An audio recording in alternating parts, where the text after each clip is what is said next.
Jeff, the host of the Gridiron.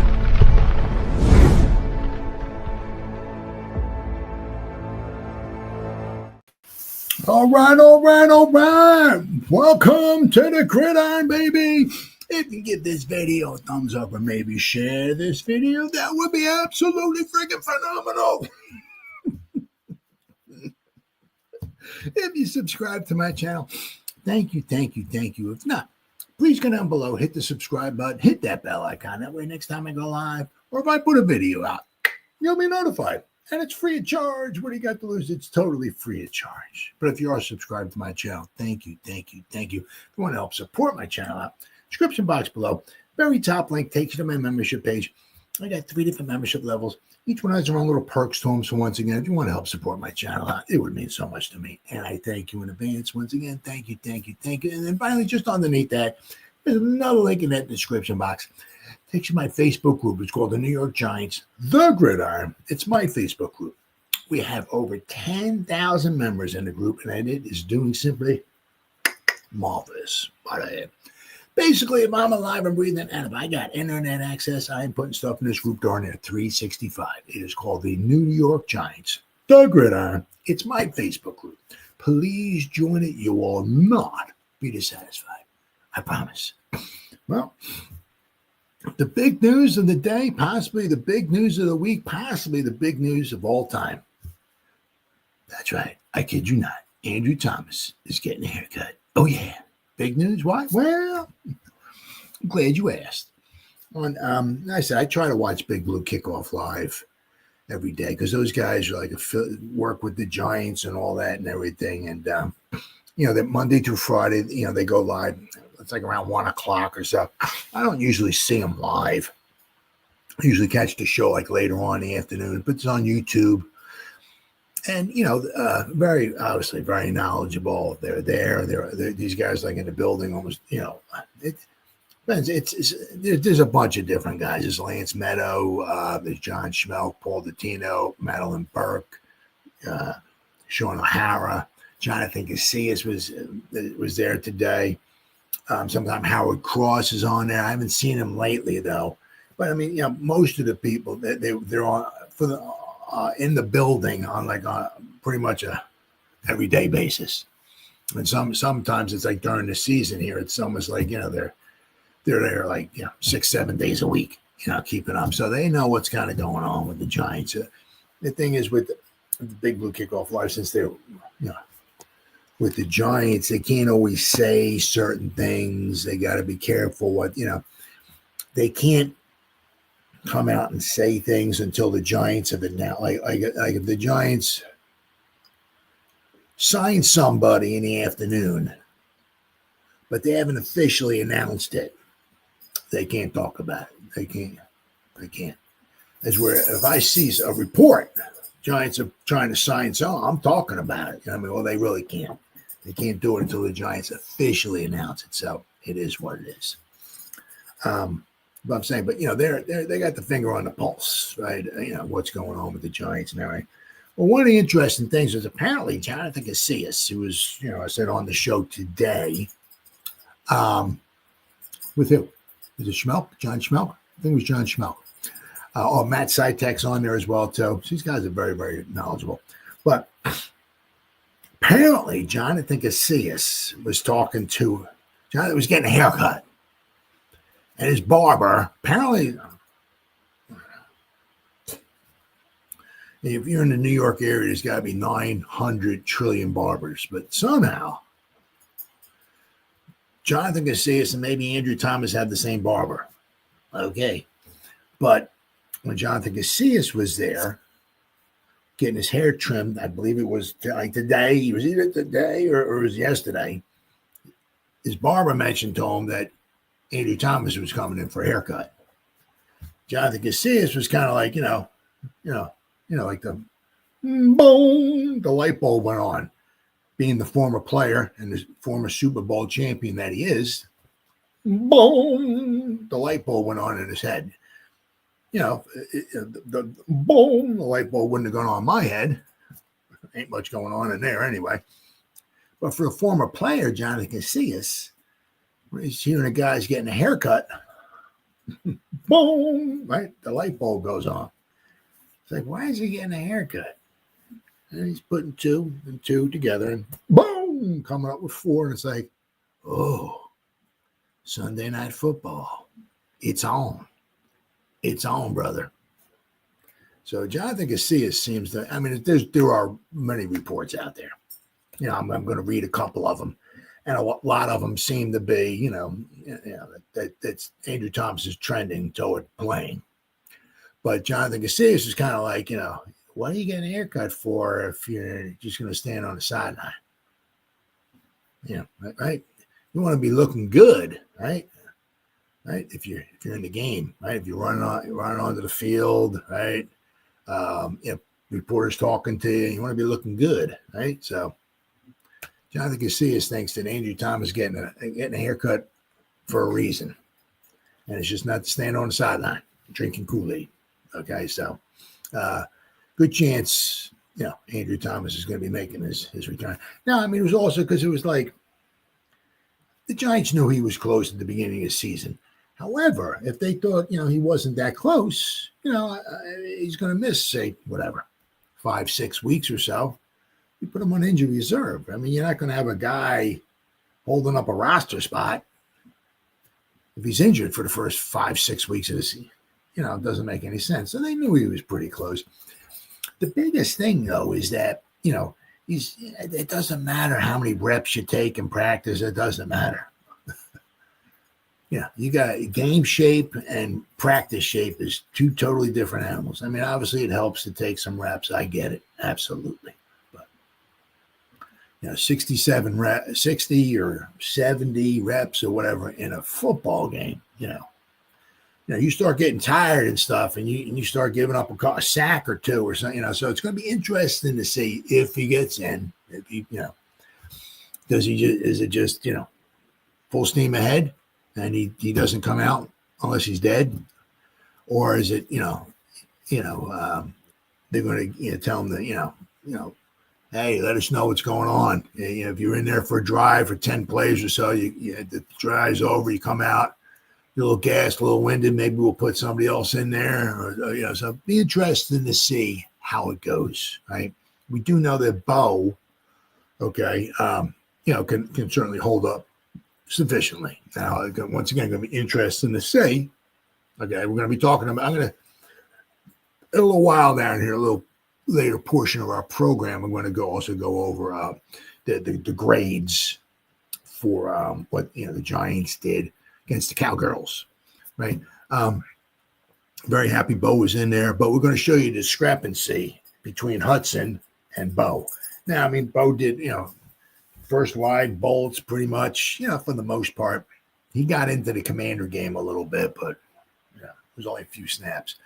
But so, I mean, he played a lot, and he did rather well for his first, live ammo for the most part, right?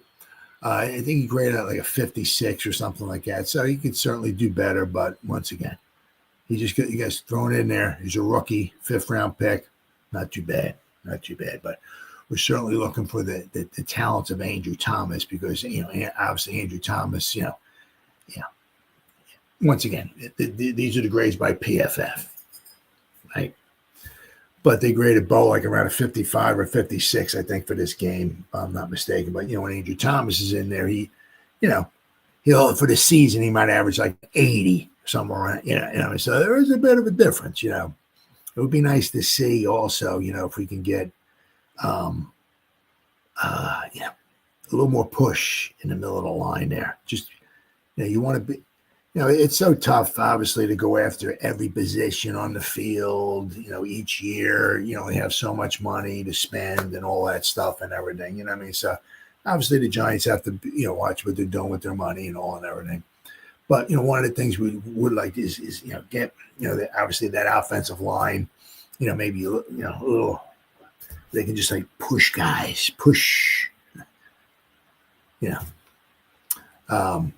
but here's hoping, Mr. Andrew Thomas, right? That'd be nice. That would be really nice. So, all right. Offensive tackle Andrew Thomas trending toward making his return versus the Chiefs. Thomas said to take high volume of practice reps for the second straight day. Andrew Thomas is moving closer to making his 2025 debut for the Giants. Giants head coach Brian Daboll said Thursday that Thomas, coming back from Liz Frank surgery, took a lot of reps on Wednesday and came through practice well. Cool. It's a good sign, Daboll said. Daboll said that Thomas would follow the same, workout procedure on Thursday. High reps. He'll do the exact same thing he did yesterday. Basically, Daboll said he took a lot of reps. He'll take a lot of the reps, same reps today. It's just a positive sign with how many reps he did take yesterday that he'll do the same thing today or similar. Not backing way off or anything like that. Daboll did not comment, Daboll did not commit to Thomas starting Sunday night against the Chiefs in the Giants home opener. I think it'll go all the way up till tomorrow. See where he's at. See how he feels, Daboll said. He has to feel the right way. So it's going to be, we're trending that way. Now, if, you figure if worse comes to maybe absolute worse or whatever, right? I mean, if he doesn't, play against the Chiefs, right? Or maybe whatever. Maybe they put him in there for a series or two. Who knows, right? But also, it's with the offensive line, you want the same guys in there. But if we're talking Andrew Thomas, if they think it might behoove him and the Giants to put him out there for a quarter or a few drives or something, maybe that might wind up happening. So we will have to wait and see. But if worse comes to absolute worst, if he's not in there Sunday night against the Chiefs, hopefully following week against the Chargers. Andrew Thomas continues to do more each day, but the decision whether the Pro Bowl left tackle will make his season debut Sunday night against the Chiefs will go right up to game time, according to head coach Brian Daboll. The Giants didn't practice in full pads Thursday, but Daboll said that the plan was for Thomas to take a lot of reps, despite being officially listed as a limited participant for the second consecutive day. Daboll categorized the increased workload as a good sign after the oft-injured tackle missed the first two games of the regular season while still recuperating from his left foot surgery that he underwent 11 months ago. He's played a lot of football, Daboll replied when asked if Thomas could play without a full practice in pads. I'd say he took a lot of reps Wednesday. He'll take a lot of reps today. It's just a positive sign. So, it'll be interesting to see, though. If he does go in, if he doesn't, does he play the whole game? Does he get winded? Whatever I have to say. If not, who takes his place? Is it Bo? Or is it Hudson? I hope God not. I'm going to talk about a little bit more about Hudson in just a little bit, but hopefully it's Bo. That would really, really be nice. But things are certainly trending in the right direction, so that's a positive sign. And however you want to look at it, right? Whether you think the Giants have a shot at making the playoffs or whatever, right? Yeah. If they go 0-3, chances of making the playoffs are really remote, really, really remote. Especially because now you start the season 0-3 and you're 0-2 in your own division, right? So they can use all the good luck they can get. However, if you're into that kind of conspiracy kind of theory and all that stuff and everything, not so much scripted. This wouldn't necessarily be scripted, but it would not be good for the, so to speak, for the NFL, right? Let me. I want to take a look at the Chiefs' schedule here. Right, let's see, 2025 Kansas City Chiefs schedule. Because, they were expected to at least, once again, pretty much contend for, maybe a Super Bowl, or at least not, being the playoffs and all that. They're a very popular team. Of course, you got this Taylor Swift kind of thing going on, right? Swift and Kelsey engaged to be married, right? People want to see Patrick Mahomes out there, and also, they're a wanted team. They want to be seen on TV. Not so much them, but a lot of fans out there want to see them on TV. So, I mean, they're playing. Let's see what we got here. They're playing the Giants, right, on Sunday night. Then they're playing the Jaguars on Monday night. Then they're playing week 6. They're playing the Lions on Sunday night. Then they're playing Monday Night Football against the Commanders. Week 10, they got a bye. Let's see here. Then they're playing the Houston Texans on Sunday Night Football. Then they're playing Thursday Night Football against the Broncos in Week 17. So, so they got one, including the Giant game, they got one, I think 6, 1, 2.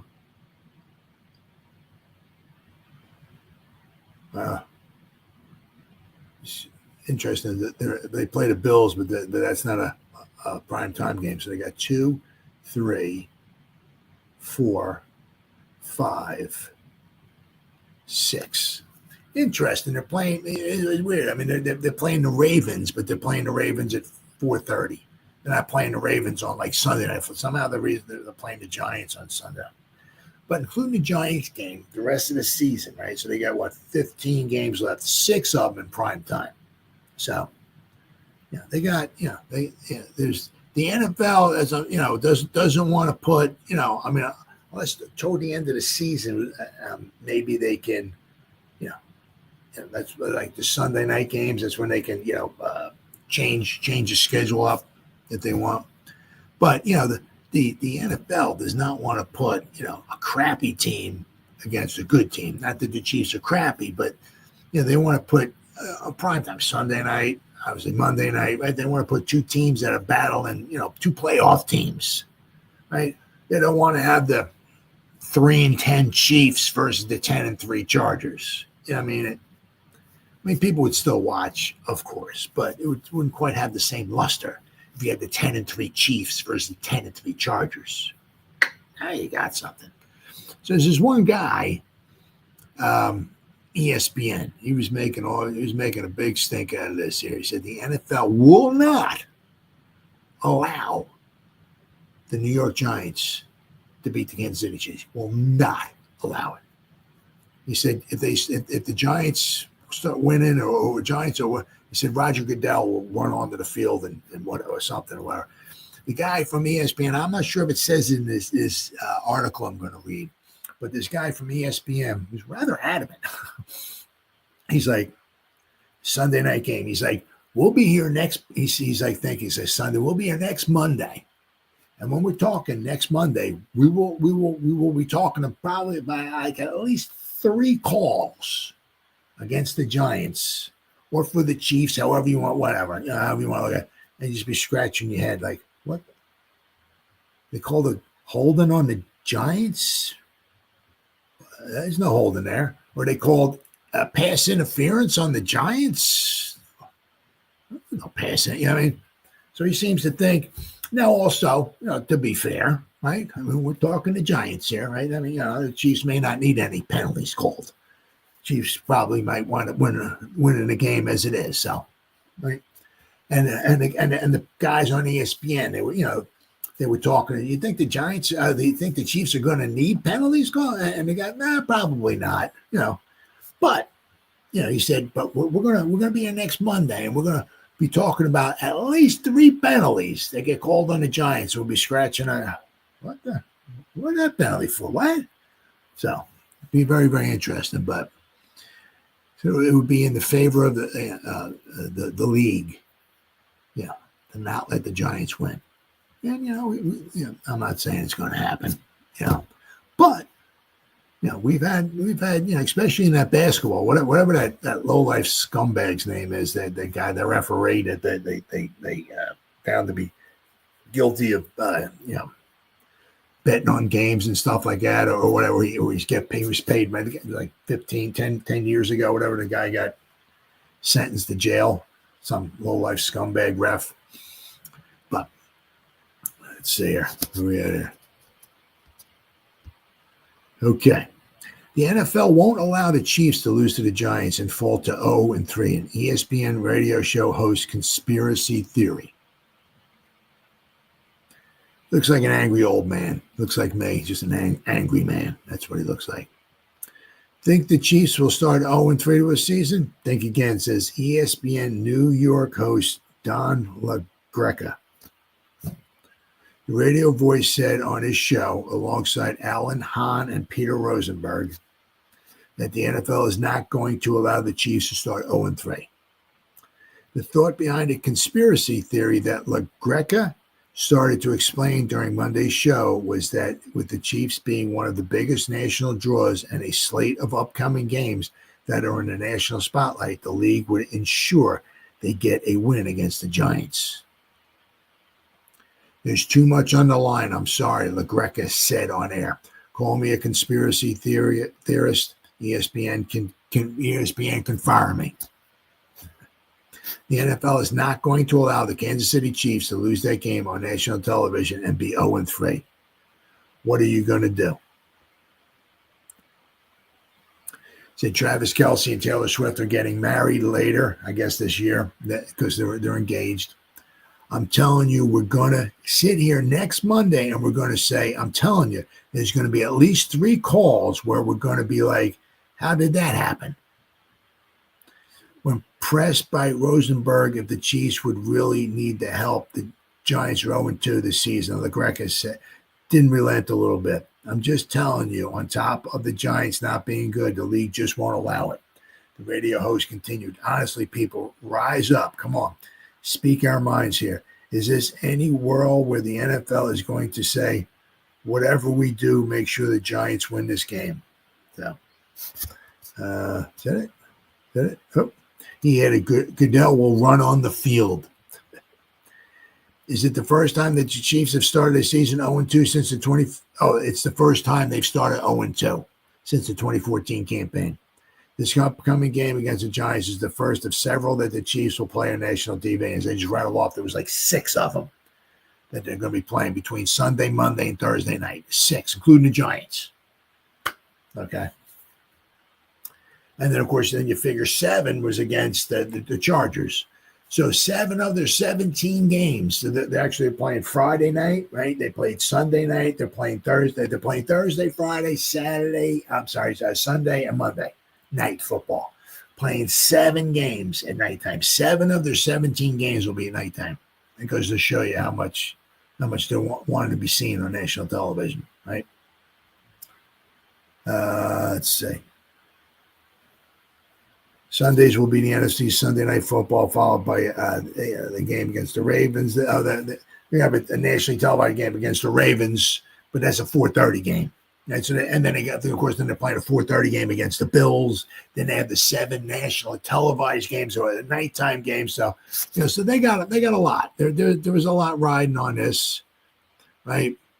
But it'd be interesting to see. Very, very interesting to see. Now, once again, who knows? You do know, right, that,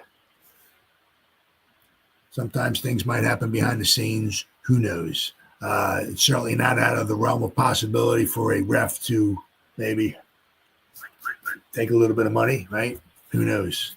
But it is an interesting theory, right? It is interesting. Because you figure, also, it's what? It's about money. It's all about money, ratings, and all that stuff. If the Giants tank, they've sucked for 400 years. Okay, they suck again. Oh no, we suck again, right? If the Chiefs suck, everybody wants to see Patrick Mahomes and Taylor Swift and right, and Kelsey, and it's a cute story. Right, they're not quite the same team as they were. right? They do need to get some weapons on offense. They have no running game. Patrick Mahomes has more rushing yards than all the running backs combined. The Giants give up a lot of rushing yards this game, boy. Bowen shouldn't even be allowed to make it to the locker room. If we give up like 200 rushing yards in this game, but just send Bowen out. No, dude, you're not even coming to the locker room, dude. You're out of here. You're gone.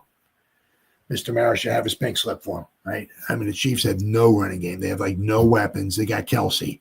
The only problem with that is the Giants have never, ever, since Jesus Christ walked the earth, I don't know why, have ever been able to figure out how to cover a tight end.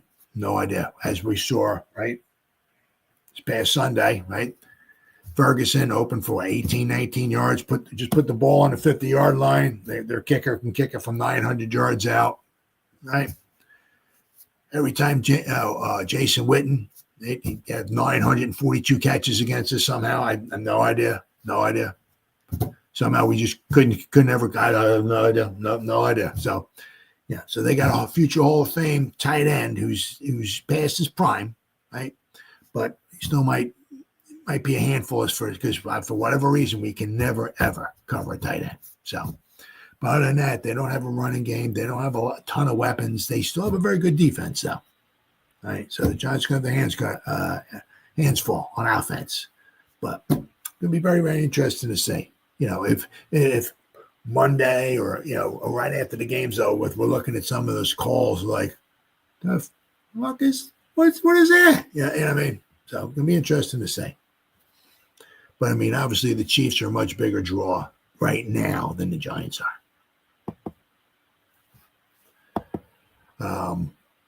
Now. Injuries. Now, unfortunately, the Giants, obviously, as we know, we go along, as the weeks go along, the walking wounded, the list just starts growing and growing and growing, and it's growing and growing. Now it's totally off the screen, right? We got quite a few guys that are a little nicked up and all of that. Of course, like the first week, we had like nobody, right? We really did good. But of course, every game that goes by, of course, you get more and more guys that seem to be nicked up now. But the Chiefs have some guys nicked up as well, too. Okay, so let me see if I can share my screen here. All right, let's see it. Let's go to the Chiefs injury report here, if I can find it. Is that okay? Here we go. All right, good. Perfecto. Now, I went to the Giants, right? And the same. I guess I don't know if they're all related. This is the Chiefs.com, but the Giants.com. For some reason, the Giants.com did not have the Chiefs Thursday injury report. You go to Chiefs.com. The Chiefs, right, have the Chiefs Thursday injury report for the Chiefs and the Giants. So I don't know what the Giants are a little slow. I don't know. But anyway, let's go over both, shall we? Okay, so we got Demetrius Flanagan Fowles, right? Calf, right? He was limited. Chauncey Golston, he did not participate past 2 days with his ankle, right? Did not participate. Same thing with Darius Muasau. He's still in protocol, from what I understand, right? That's why we got Rico Swaze Bozeman, right? We called him up. I'm going to be talking about him just in a little bit, okay? So, Darius may not make it, right? Of course, we lost Micah McFadden, so we're a little thin on the off-ball linebacker, interior linebacker, inside linebacker, whatever you want to call him, right? Now, I'm saying once again, which kind of makes it, are we going to see Carter maybe in the inside, interior, off-ball, whatever you want to call him, linebacker position, right? Gunnar Olszewski, back, he was limited. Nacho with a foot, he was limited. Wandale with his foot, he was limited. John Runyon with a back, limited. John Michael Schmitz with a toe, he was limited. Darius Slayton, groin and a calf, he was limited. A lot of guys ain't limited. Andrew Thomas with his foot was limited. Tyrone Tracy, limited. Roy Robertson Harris with a knee, he was full participation. And Cam with his ankle, he was full participation. Now, as I said, going into week 1, I think Andrew Thomas was like the only one.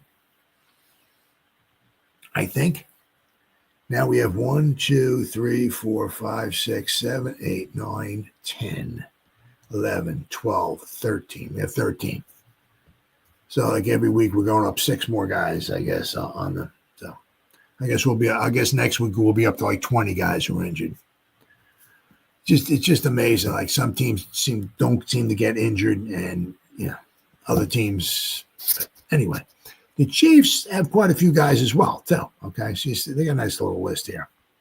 All right, the defensive end, Mike Dana, who did not participate. Fulton, cornerback, he did not participate. Jalen Royals, he was full participation. Worthy, wide receiver, he was limited. Josh Simmons, he was full participation. Hollywood Brown, full. Let's see. So, okay, Jawan Taylor, tackle, a knee and an ankle. He was limited, right? But they got a bunch of guys, but they're all full. A lot of them were full participation. So, right? Seem like they have less guys than the Giants. Now, also, quite possibly, the Giants are just guys are a little nicked up here, a little nicked up there. It's like. Take a couple of days off or take a day off, So they're on the report, but, you don't know how severe some of the things are and all. And also the one nice thing, of course, too, is that it's a Sunday night game, not a 1 o'clock game, right? So that, you have an extra few hours, it's just not, the 1 o'clock like we had in Dallas, right? You have the extra few hours, 7 hours or whatever it is, to rest up. So. The Giants had their 13 guys on the injury report, but hopefully it's not quite as bad. And hopefully we'll be getting some good news because, it's tough to say. That obviously the most dynamic, most exciting, most explosive player on offense is obviously Malik Neighbors. But possibly you can always say, the most important, the most irreplaceable or whatever. It could be Andrew Thomas. I said Bo, did a very good job filling in for him. But when Andrew Thomas is healthy, it's a little bit of a different animal. Right? You can put him out there. Don't maybe need to help him. He's good in the run game as well, too. Right? I mean, if we can ever open up some holes for Scatterbo, or Tracy or whatever. Right. So, all right, where we at here? So let's see. We got, I think it was the same article here, but we got, okay. Yeah. So Chauncey Golston had ankle, Muasau with a concussion and eye, Demetrius Flanagan Fowles with a calf, right? Tyrone Tracy, he's got a calf. Wandell's got a foot. Darius Slayton's got a groin and a calf. Gunnar Olszewski's got a back. Andrew Thomas with his foot. John Runyon, he's got a back. John Michael Schmitz with his toe. Nacho with a foot. They were all limited in practice. Cam Scatterbo with his ankle, and Roy Robertson Harris with a knee. They fully participated. So, no, let's hope, right? Let's hope. I mean, it doesn't seem like there's anybody who is going to be held out for the game for Sunday. It's not going to be, it's not like we're losing Malik Neighbors or, anything like that. So hopefully the majority of the 53, right, that'll be on the field or whatever are going to be. Yeah. So if we lose to the Chiefs, right, it's going to be pretty much with our best going up against their best, which is what you want. Yeah, you don't want to. I can't. I hate the Eagles. Can't say them, but I don't want to beat the Eagles because the Eagles are decimated by injuries. But we beat the Eagles. I want the Giants' best, pretty much against their best. Right? I don't want to be because Their offensive line is missing 4 to 5 starters. Jalen Hurts is hurt. Saquon Barkley's hurt. The 2 wide receivers. I don't want to win that way. I want our best against their best. And, may the better team win. Right. So seems like that's what it's going to wind up being. Hope it should be a good game, because it doesn't seem, I'm not so sure if the guys, are thinking about like a must win or something like that as far as look at the playoffs, because, it's so far away. But, you certainly, without question, don't want to go 0-3. You know what I mean? There was obviously, there was always the stats, like if you go 0-3, the chances of making the playoffs in a 16-game schedule are really remote. So, I don't know what the stats are now for a 17-game schedule if you start the season 0-3, because we've only been playing, 5 years or so for the 17-game schedule. So at least you have an extra game, right? But regardless, regardless, you don't want to start 0-3. I said it'll be horrible for the Giants to start 0-3 and 0-2 in their own division. And then we're going to be playing the Eagles 2 out of 3 games. That's almost, I mean, we're guaranteed to lose at least one of those games, right? So, all right, now Chris Board goes on IR, and plus they quite a few roster moves here, right? Of course, we wind up signing Bozeman, I'm sorry, to the team. Now, of course, that was in response to Micah McFadden, right? And then, of course, Muasau being injured as well, too. So we're getting a little thin on the interior linebacker position. So the Giants made quite a few moves, okay? So linebacker Swaze Bozeman got signed to the active roster. 3 players went to the practice squad, and linebacker Chris Board went to the injured reserve. Giants made a series of roster moves, and they made quite a few of them. So, injured reserve is linebacker Chris Board.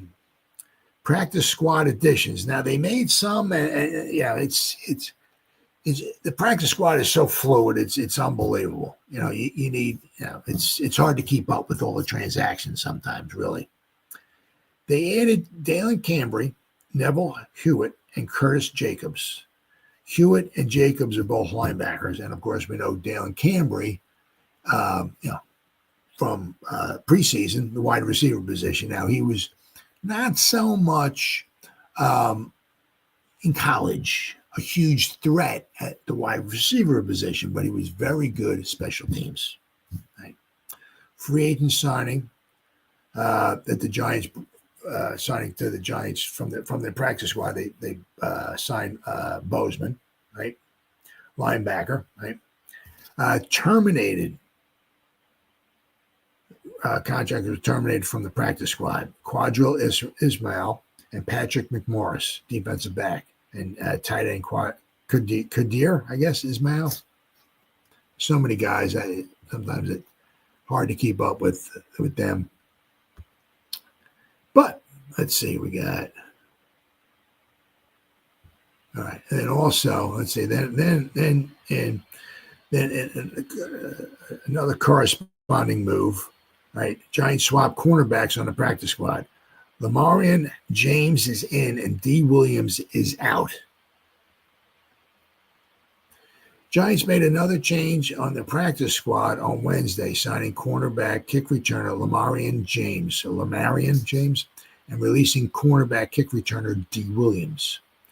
James, an undrafted rookie out of Old Dominion and TCU, was released from the Cleveland Browns practice squad on Tuesday. The Browns on that day made a series of practice squad moves that included signing offensive tackles Tyree Phillips and Joshua Miles, both of whom were with the Giants last season. James returned 58 kickoffs at Old Dominion, averaging 23.3 yards per return. Giants claimed Williams last December after he was waived by the Seattle Seahawks. He played in 12 games for Seattle and won with the Giants in 2024. So now, pretty much the Giants practice squad roster, I guess, as we speak here, right? Linebackers Zaire Barnes, Dalen Cambry, Elijah Chapman, Toman Fox, Elijah Garcia. Now, Elijah Garcia has been called up 2 times already. So if he gets called up a 3rd time, they have to put him onto the active roster. I think for at least, it's three game checks they have to sign him. Have to have him on the 53-man roster. So if they bring him up one more time, right, he gets a little bump in salary. Linebacker Neville Hewitt, right? Reed Holsky, offensive lineman. Brian Hudson, a center. Not James Hudson. This is Brian Hudson. Lil Jordan Humphrey, who's not so Lil. Curtis Jacobs, Lamarian James, Jake Kubis, Raheem Lane, Jude McAtamney, Dante Turbo Miller, Jordan Riley, and Amir Smith Marset. So that is your practice squad. But the Giants' quiet roster move might have just given them a hidden edge versus the Chiefs. Swaze, right, who used to be on the Chiefs. They brought him up. Now he's on the 53-man roster, okay? And, he used to be on the Chiefs. So this might be a little revenge game for him. So not so sure how much he's going to want to play. I mean, I get to play just on special teams, but there's nothing quite like that sweet taste of revenge. And there's no one more ready to dig in during week 3 when the Kansas City Chiefs come to town than recently activated New York Giants linebacker Swaze Bozeman. The G-men signed Bozeman to the practice squad in August, but before coming to East Rutherford, he was originally picked up by the Chiefs as an undrafted free agent after going unselected in the 2024 draft. The 6'1", 230-pound linebacker spent nearly the entire season on the Chiefs practice squad, but did appear in 3 games, albeit mostly on special teams. Well, there's no better time to get the call than against your former employer. The 26-year-old has been officially activated thanks to the Giants' mounting injury issues. Shocking. Giants have mounting injury issues. Hard to believe. It's unbelievable. You can look at other teams. Some other teams, you look at their roster and they have like nobody injured. And you look at the Giants and it's just like every week. It's unbelievable. Absolutely unbelievable. So, of course, we got Micah McFadden's foot injury. Was one of the things, of course. And, of course, with Muasau being injured as well. Swaze Bozeman's revenge game comes at the perfect time for the banged-up Giants. This certainly isn't the primetime Sunday night football matchup the league thought it was going to get when it finalized the schedule in May. I don't even know why they put the Giants against the Chiefs on a Sunday night. It's the 0-2 Giants versus the 0-2 Chiefs. Once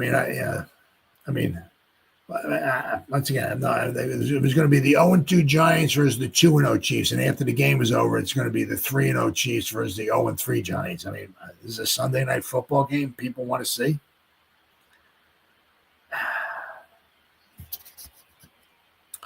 So Brian Daboll's seat is getting scorching hot after a franchise worst 3-4 record last year, starting off just as slowly in 2025. That just won't cut it. As the Chiefs, an 0-3 start for Patrick Mahomes would be truly shocking. It would almost all but guarantee they won't be playing postseason football come January. So playing spoiler Sunday night serves the Giants twofold. Absolutely. While the Giants' linebacker depth completely decimated, Bozeman's won't just be along for the ride. He'll be asked to contribute, even if it's limited. He's probably not going to be a headline unless something nutty happens. But New York is searching for any edge out there in week 3. Bozeman's shot to prove something to the Chiefs, the Big Blue to himself, might end up mattering more than anyone expects. So we'll have to wait and see. Maybe, as I said, maybe something will happen. And, of course, nothing more than like a little bit of sweet revenge, right? So, I'm sure he has that on his mind. And as I said, mostly he's going to want to playing is on special teams. Now, I just don't want. Let me see here. One more thing here I want to look is, if I'm not mistaken, let's see here. Hold on here. Giants at Cowboys. All right, let me go here. Okay, so let's go to ESPN game recap. Let's see if it goes. Okay, play by play. All right, and the field goal. Now I'm not sure if it was him or not. It was going to let me do it. Okay, here we go. Yeah, Bozeman, right? He played. He was the one holding on the first play of the kickoff. We're Olszewski ran the ball 64 yards. No, I'm sorry, 67 yards. He Gunnar ran it to the Dallas 32-yard line for 67 yards. Penalty on Bozeman. Shh. Bring it back, right? So we lost a lot of yards there. So Bozeman, might be a revenge game for him, this, that, and the other thing, but we can't have any of this.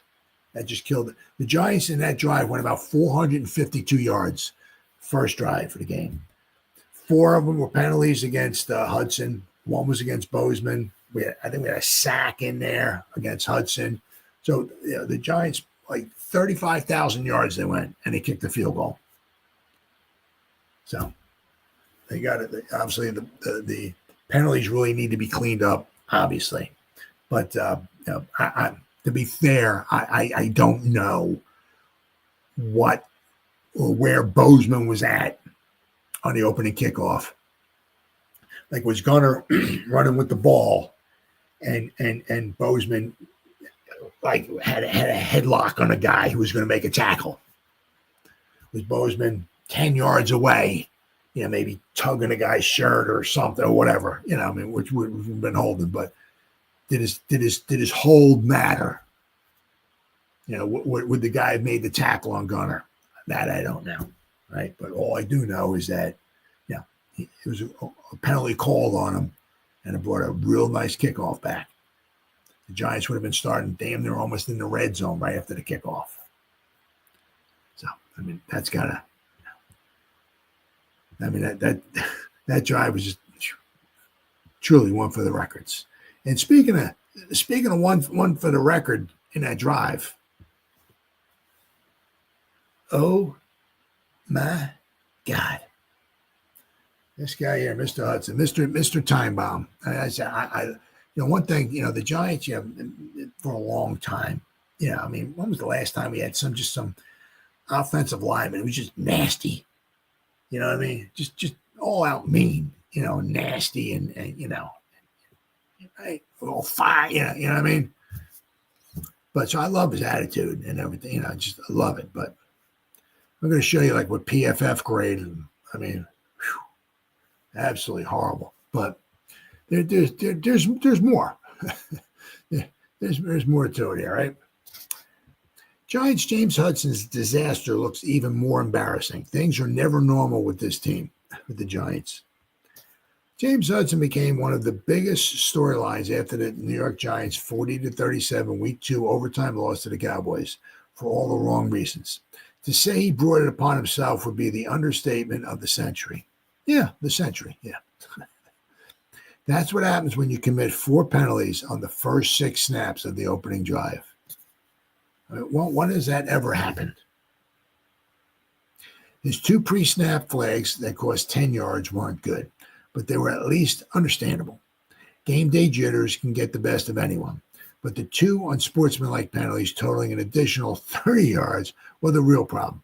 Punching James Houston in the back of the head and mauling another defender relentlessly after the play was over, completely nonsensical. Now, the one, to be fair, now of course, you're never exactly sure, but the one we hit the guy like back in the back of the head, he hit him in the back of the head. It was a penalty. Not denying that.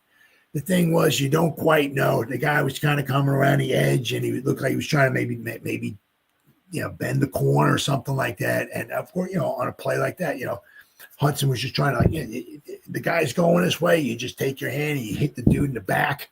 You just keep him going that way because the ball's going this way. You want that guy going that way. So he pretty much did what he was doing. So I guess he always hits the guy, he swoops his arm right around whatever chest level or something, whatever it is.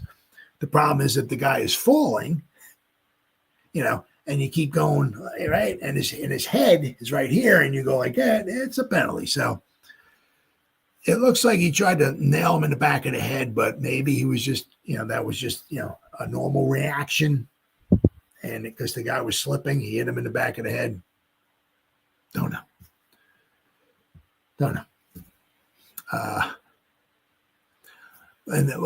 The one thing about with this story here, okay, is, well, what if I told you that his complete meltdown was predictable? What if head coach Brian Daboll and the coaching staff knew all along that something like this could happen, and they did nothing about it? That would be something, right? According to Dan Dugan's latest scoop from The Athletic, not only could this have been prevented, but the signs of an undisciplined player were flashing all offseason in a scathing new development in the Hudson disaster. New info reveals Giants' new James Hudson was a ticking time bomb. When the 26-year-old lineman isn't moonlighting as Muhammad Ali and punching opposing players on days, he's doing it against his own teammates at practice. Over the course of the summer, he got into multiple skirmishes with Brian Burns, as well as an altercation with Kayvon, whom he punched in the back of the head during one-on-one reps. It was and is an embarrassment. The nonsense was becoming too frequent that defensive line coach Andre Patterson stopped practice to gather players from both sides to let cooler heads prevail. The fact that was eventually brushed off as he's just a player with an edge just goes to show the fans how this regime, led by Joe Shane and Brian Daboll, simply don't get it. But what's even more embarrassing and concerning is that one of the defensive players practically guessed this was coming back in the offseason, telling The Athletic. Some of the things that he does will get a flag thrown, and that's a momentum changer. That's getting you ejected out of the game. Be about the team, not about you. What's going to end up happening is we're going to have first and bleep 35 because everybody keeps punching each other in the face.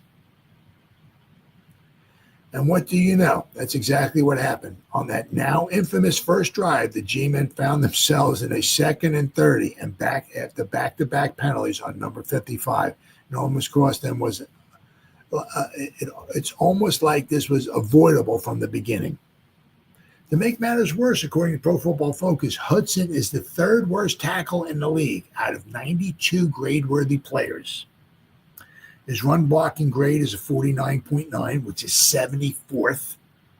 His pass blocking grade is a 46, which is 73rd out of qualifying tackles, out of 92 grade-worthy players. His overall grade, I'm going to show you this, right?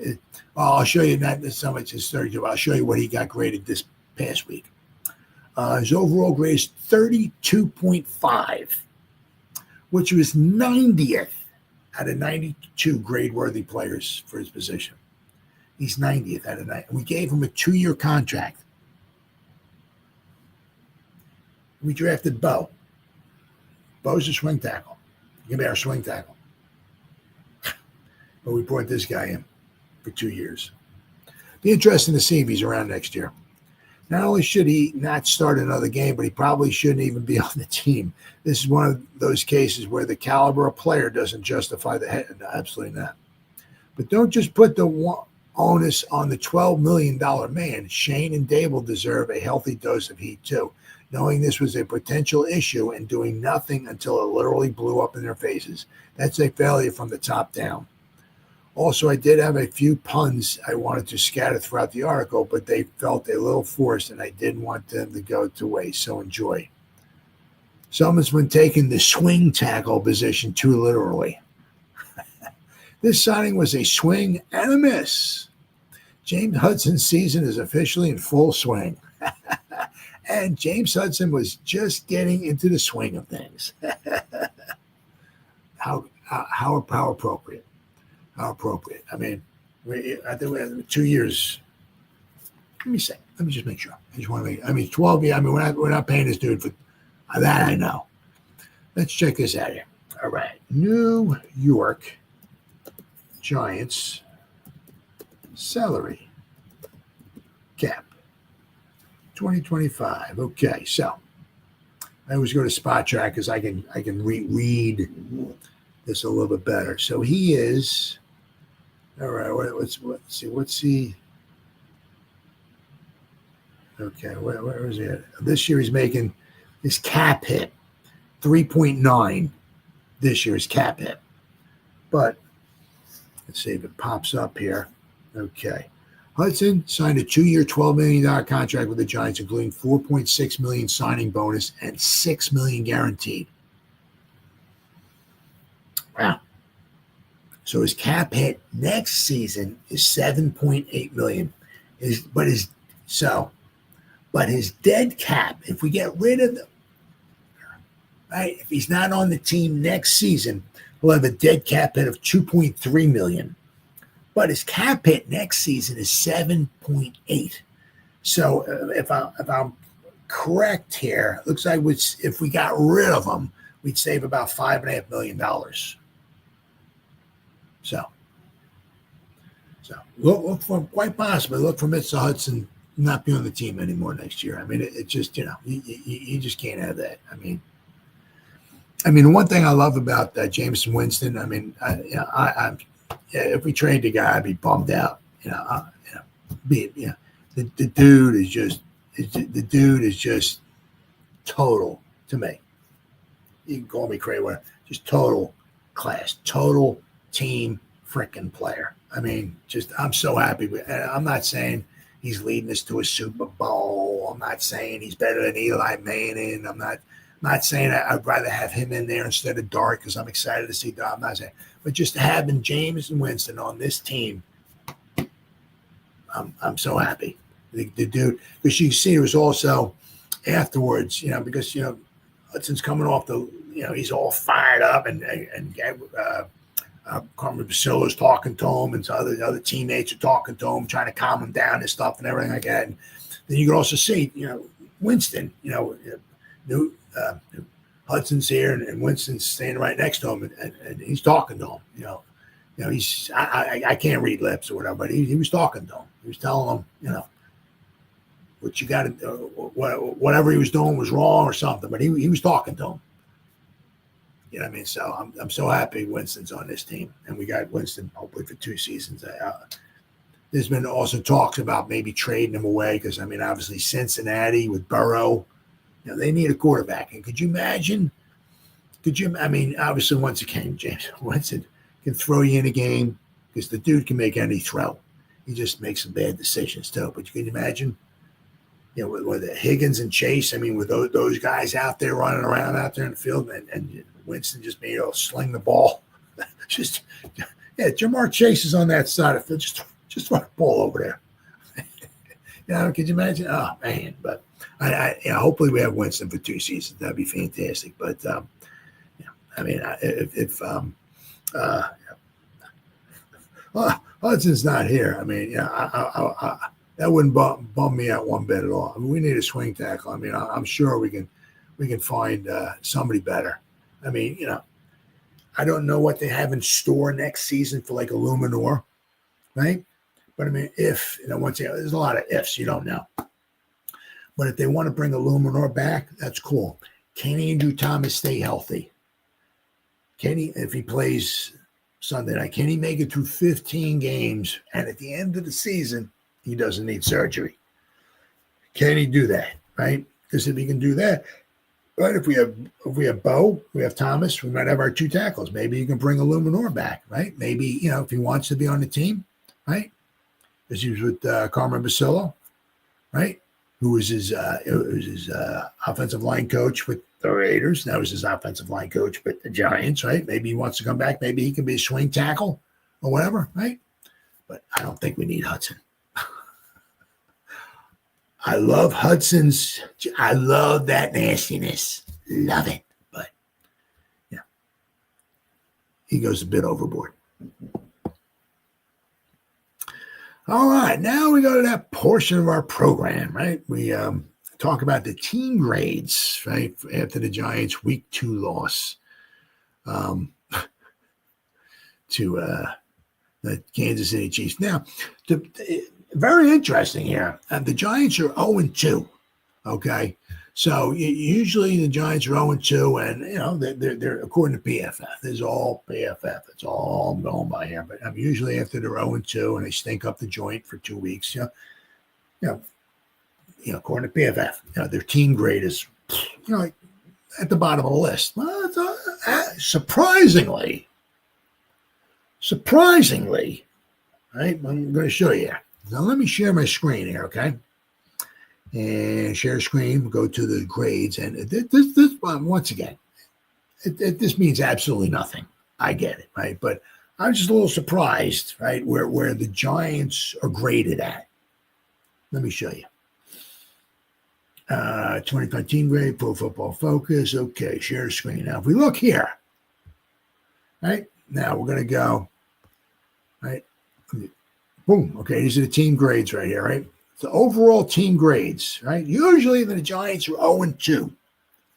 They're like rated number 30 or 29, at the bottom where they usually are. I'm used to that. But once again, I realize this means absolutely nothing. I get it. But it's just something cool to talk about, right? So if you notice here, they're number 17. No, wait, no. No, they weren't 17. They're 16. 68.2. But once again, I realize this means absolutely nothing. I get it. But once again, it's cool to talk about. But look, according to PFF, look who they're in front of. They're in front of the Dallas Cowboys, who are number 17. Cowboys just beat the Giants. Cowboys are 1-1. Cowboys, once again, the Giants shoulda, coulda, woulda beat the Cowboys. It's amazing. ABC Lamb catches everything in sight against the Giants, but he drops 900 balls against the Eagles. Well, if ABC Lamb actually didn't drop all his passes, he caught a bunch of balls, but if he dropped a lot of passes, if he didn't drop those passes, maybe like 2 of them on the final drive, the Cowboys maybe even beat the Eagles, right? But according to, once again, PFF, after 2 games, I get it, right? Giants are 16th. We're 0-2, 68.2, right? Where's okay, yeah. And then look at this. Look at the Commanders, right? 63.5. So the Commanders beat the Giants. The Cowboys beat the Giants. But somehow the Giants are graded out better than both those teams. Go figure, right? The Eagles, I think, are 10th. Yeah, they're 10th overall. 73.6. But it's just weird. Very, very weird. Right? But you look at how good the Eagles, Super Bowl champions, defending Super Bowl champions, 2-0. Their team grade is 73.6, and the Giants at 0-2 are 68.2. The Giants are only 5 points behind them. So go figure. Where are the Chiefs at here? Chiefs are down toward the bottom. Oh, there you go. Chiefs are 26th. So Chiefs, they have a good defense. This ain't no gimme for either team either. You know what I mean? But the Chiefs are not quite the same team. They could use some offensive firepower. That's for darn sure. Because they got Kelsey there, but he keeps getting older and older and older and older. He's not spring chicken anymore, right? He's a future Hall of Famer, all that stuff, right? But he's getting old, right? All right, offensive grade. Okay, so the Giants are number 14, 68.4. Right? They weren't number 14 last week when they had hardly any offense all against the Commanders. Passing grade. I'd say the Giants are up there. Giants are number 12, 72.9. Right? Get Malik Neighbors leads the league in receiving yards. Russell Wilson, even after a horrible week 1, he leads the league in passing yards. Right. Pass blocking efficiency here, right? The Broncos number 1, 80.4. Right. Giants are number 17. 61.3. Okay. Now, this is one thing.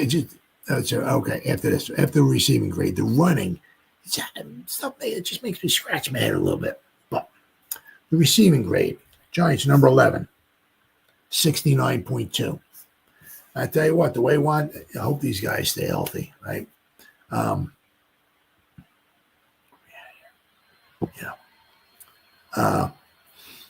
mean, if Wandell can stay, I mean, you see what Wandell can do, right? And Malik. Now, I love Darius. I'm kind of wondering if Jalen Hyatt's even ever going to see the field. But what we could really use next year, if we can get somebody, another wide receiver, another really good wide receiver. Now, I mean, once again, Darius, is his speed. The one play against the Commanders, I believe that was him, where Russell Wilson running into the pocket and getting sacked or whatever it was, where Slayton's down the sideline like wide open. Boy, if we can ever get another wide receiver or a really good threat, like a Bowers or something like that, like a tight end or something like that. Wow. Oh yeah, that would be fantastic. All right. So the receiving grade, right? So we got two real good receivers, right? I said Slayton, but he's only going to get so many balls. Yeah. I mean, especially when you got Malik, you just throw the dude the ball, right? The dude's amazing. All right, running grade. Now this one's got me scratching my head a little bit here. Okay, Giants are number 7. We're averaging like 3 yards a carry. I mean, I don't know. It's not like we're ground and pound and stuff like that. It's not like we got thunder and lightning or.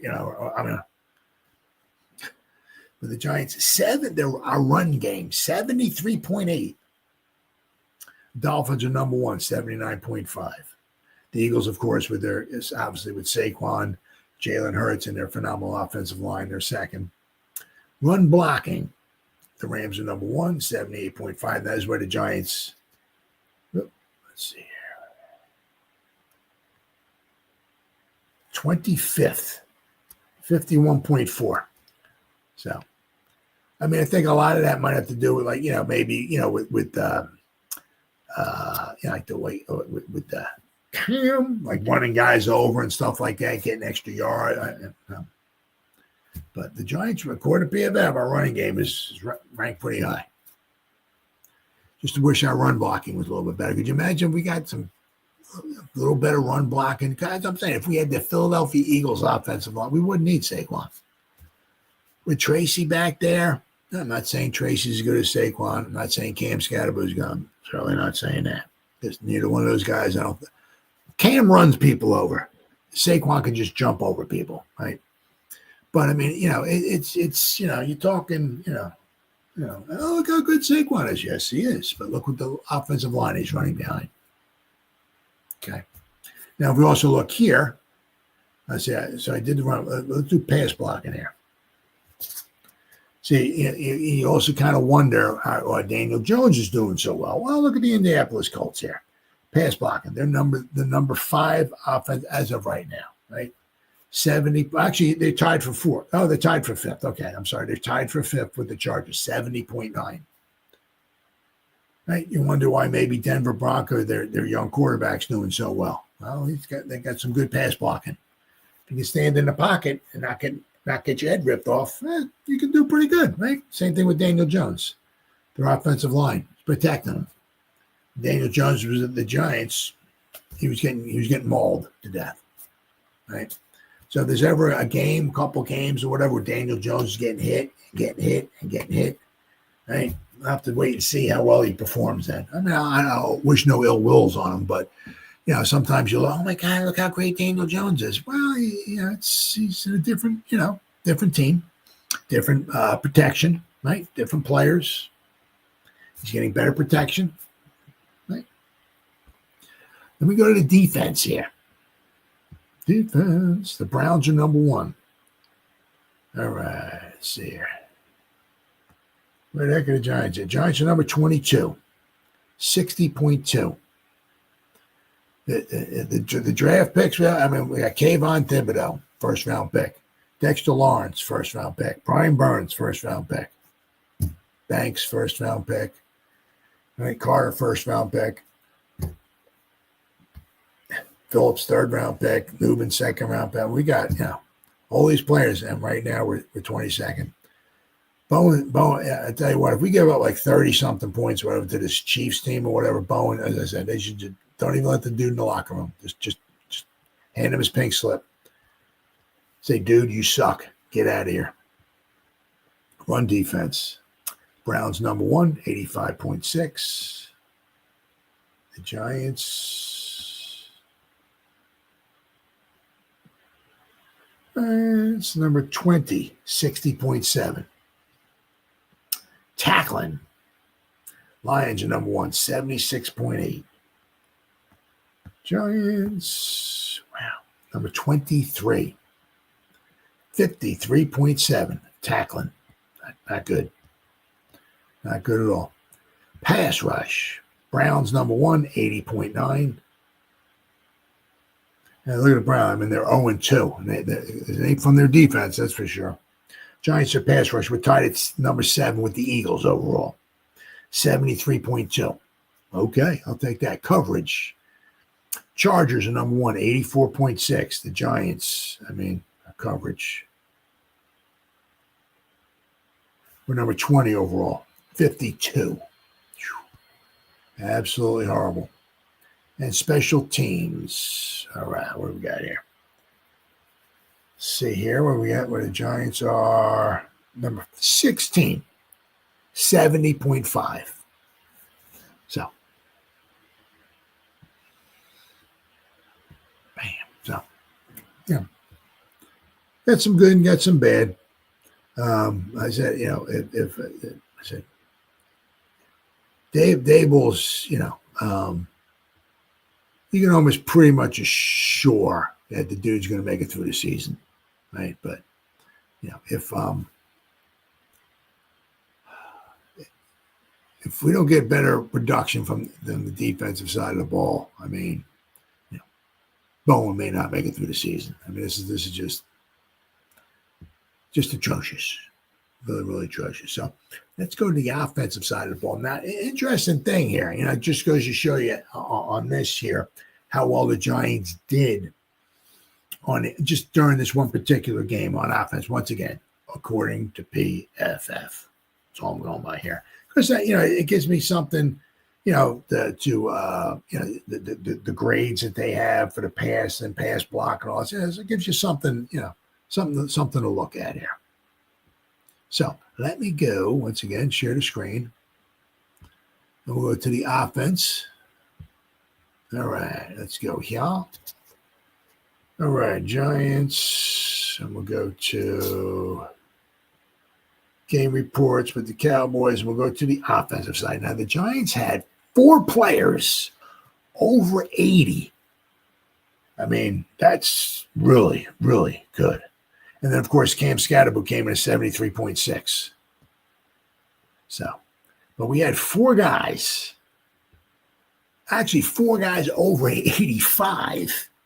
That's really freaking good. Of course, Russell Wilson, 88.2. Wandale, 87.3. And then, of course, Malik Neighbors, 85.7. But just it goes to show you how good, how important it is to have Chris Manhertz on this roster. Look, his passing. He ain't, he ain't setting no records as a receiver, nothing like that. But look at his pass blocking, 76.3, run blocking, almost an 80, right? His grade, he was only in for 14 total snaps, grade at 86.7. He's like having another offensive. The first 3 letters of his last name, man, that tells you the dude, the dude is special. As far as his blocking, very important to have him on there, right? And first comes to work, right? If he's on the line, if something calls for whatever, he did have a touchdown reception last year, right? But, he can catch the ball, but he is invaluable, his blocking. if we look at, let's see where we at here, right? Chris Manhertz, where we at here? His pass blocking 76. Theo Johnson's pass blocking 31.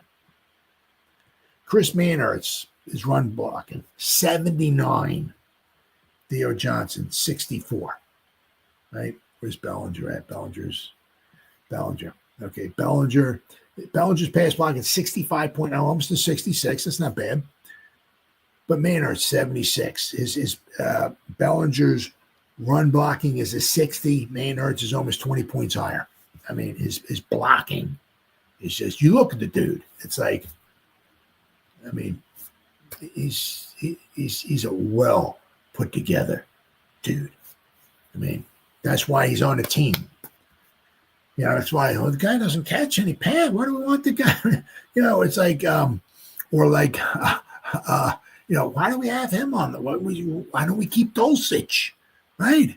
I think he led the team in touchdown receptions, and why don't we keep him? Right? He's catching all the passes, touchdowns, scoring his point. Woo! Right?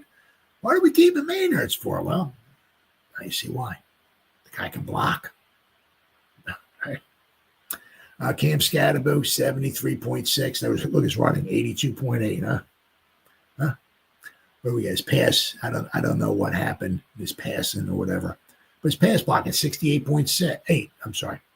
Right? So 40.9. Something must have happened. I'm not exactly sure in the passing department. That I don't know. But Jermaine Illuminor was 65.7.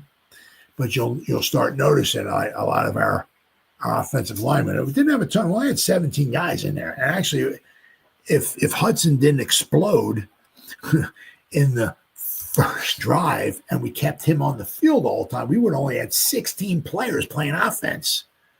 I mean, that's minuscule, really. Right? But Hudson played the first drive, right? All 16 plays, right? And then he was off the field. Didn't go back in on offense, right?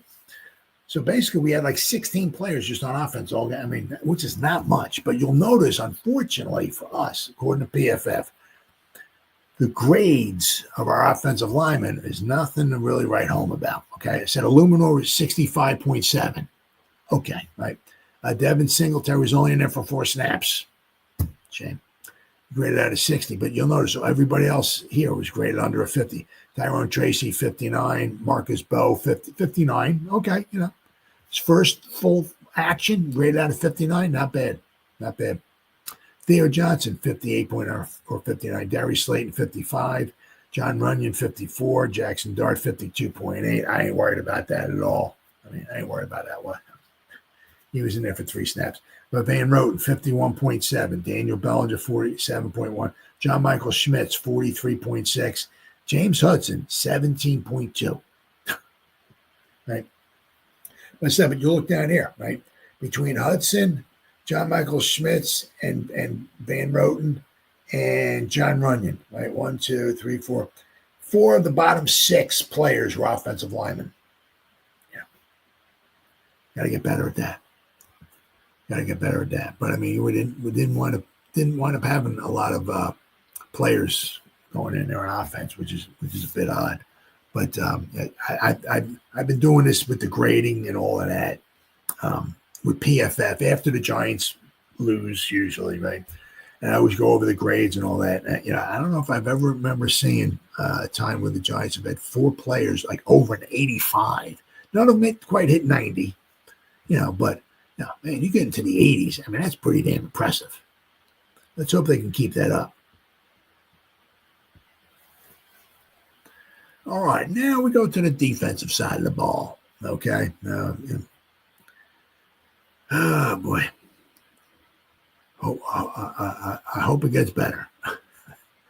Because, you know, you kind of wondering how things would be with the offense and all. You were just kind of hoping, you know, things would be okay with the defense. You know, I mean, after, you know, drafting Abdul Carter, getting Sexy back, it's going to take Sexy a few games to really, really get going here, okay?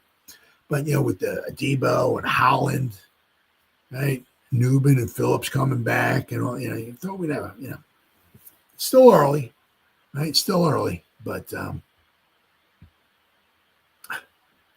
I don't know. I can't stand Bowen. Can't stand the guy. All right, so let us go up. Let me go to the defensive grades here. Share the screen once again. All right, now we're going to go to the defense. Defense. Okay, here we go. All right, here we go. Sexy, right? 87. My man, Pots and Pans, was in there for 60, a lot of snaps. He was tired. Yeah, and he could have. And now this was like 50 snaps, and if he played and he was able to get off the field and rest up and all that stuff, this grade might have been even higher. Just some of the snaps, he was just so damn tired. He's just tired, exhausted. He's not in game shape, right? Cordell Flott, look at that, 85.2, huh? Going to be interesting to see. McFadden, Belton, and Flott after this season's over with. Or even, heck, I'm thinking about extending Flott right now, right? This is between McFadden, Belton, and Flott. This is their final season, a contract, right? I'm talking. I'm going to Cordell. Hey, Cordell. Hey, you like playing here, huh? Right? So, Cordell was in there for 59 snaps. Where is Banks at? Banks was in there for 33 snaps, grade out of 39.1. See, Bo's been there, right? Swazi, right? 27.4. So don't expect a whole heck of a lot of things from him. But possibly on special teams, right? But Flott had a good game. Let's see, what was he here?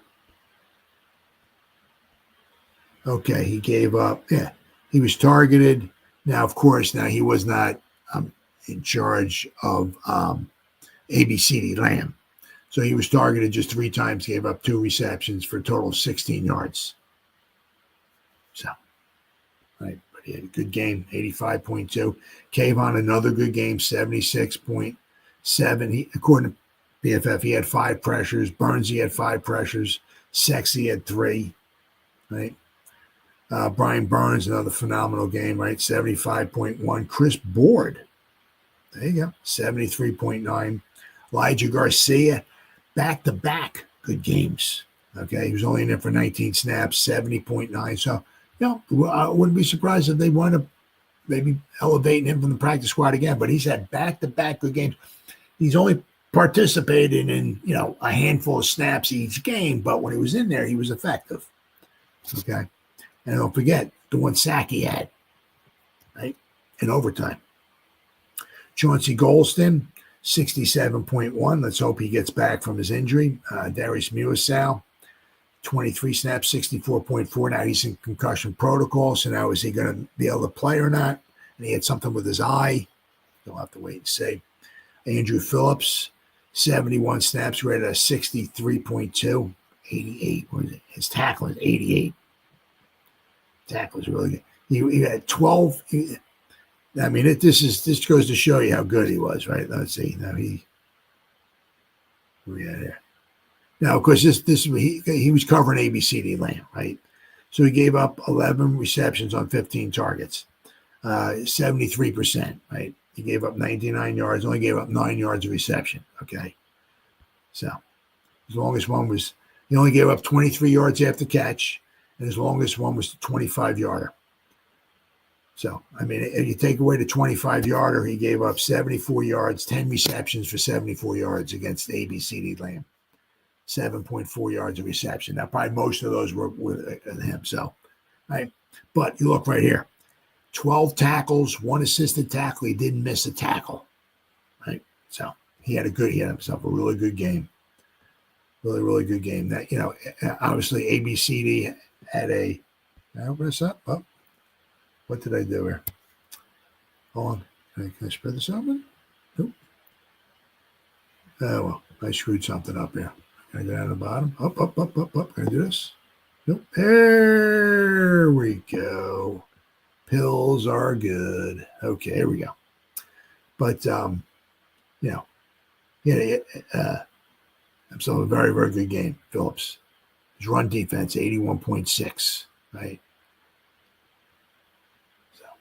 Darius Alexander, okay, got in there for 15 snaps, 62.4. Godfather Patterson, Andre Patterson said Alexander's coming along. He doesn't think he's maybe quite, he's not quite where he's going to be. He's developing. He's going to get better. But to take the guy from wherever he's from, Toledo or something like that, and just throw him onto the NFL field and think he's going to be the next coming of Reggie White or Dexter Lawrence or Aaron Donald, something like that, is just crazy, right? So he's going to get better, right? Just going to take some time. Right? Dane Belton, 58.7. Tyler Newman, 89 freaking snaps. Graded at 57.8. Bobby Okereke, 87 snaps, 57.5. Roy Robertson Harris, 45 snaps, 57.4. DJ Davidson was 20 snaps, 57.1. Javon Holland, 89 snaps, 55.9. Paulson Adebo, 89 snaps, 54.2. Now with Adebo, let's see what we got here. Same thing with him. He had 12 tackles, right? So our cornerbacks were making a lot of tackles, right? Which means a lot of completed passes. But he gave up 7 completions on 8 pass attempts. So he was not necessarily like a shutdown corner by any stretch of the imagination there. So hopefully we'll get some better results from him. But Abdul Carter, 44.8. But he got 4 pressures. According to PFF, we got a grand total of 25 pressures. Deontay Banks, 39.1. And Swaze, we go Swaze, Bozeman. He's in there for 5 snaps, graded as 27.4. But so, right. But you can also see, the Cowboys had almost 90 offensive snaps. I mean, the defense was just tired. Obviously it's so much easier not so much easier. It's easier to play offense because if you're running a route, you're running. I know I got to stop here, and then I'm going. I know where I'm going. I'm going there, and then I'm going there. Playing defense, you got to exert so much more effort and energy and all of that, and you just get worn out. And obviously, 4 quarters and all of overtime because the final game-winning kick was the final seconds of overtime ran off. So guys played 70 minutes of football, and they played almost 90 snaps, and it's a lot of football. And I said, once again, the guys just tired out. Shame. All right, and finally, let's go to the special team grades here, shall we? All right. After the week 2 loss to the Cowboys, it just, it's to lose in your own division. That's what really hurts. To lose to the Commanders, okay, I can stomach that because I don't despise it. But the Cowboys and the Eagles. And it's like we've at least had a little bit of a history recently of beating the Commanders, the Washington football team, or the Redskins, whatever you want to call them, right? We've got a little history, at least beat those teams. That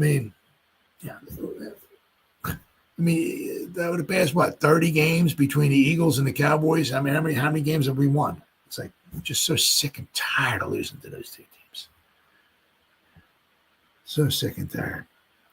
And it's when you had so many opportunities to win the game, and you couldn't do it. All right, let's go here. Let's finish this up. Let's take this baby in for a landing here, and we'll go to special teams. All right, now, how many we got here? What do we got? 34 guys. Holy cow. All right. See, once again, Chris Manhertz, right? Special teams. He was on 17 snaps, 76.9. Right? Chris Board, 76. Bo Collins, 73.5. Chauncey Golston, 70.6. Javon Holland, 67.5. Tyler Newman, 67.3. I think Dave, if you add them up, I think with Newman played over 100 snaps. Between defense and special teams, he played over 100 snaps. Whew. A lot of snaps, a lot of football. Kreider, of course, 64.8. Dane Belton, 62.7. Art Green, 62.4. 31 special team snaps. That's a lot. A lot. Austin Schlottman, 61.4. Jermaine Illuminor, 61.1. Then there's always a bunch of guys. It seems like 60s, right around like average or like nothing special really happens. There's always a ton of guys around 60. Okay, so we got Tracy, Carter, Gano, Okereke, Runyon, Kayvon, Stanley, Hudson, Bozeman, right? 24. So look for him. He's going to get a lot of special team snaps against his former team, the Chiefs. Tay Banks, Rand Roten, the Hammer.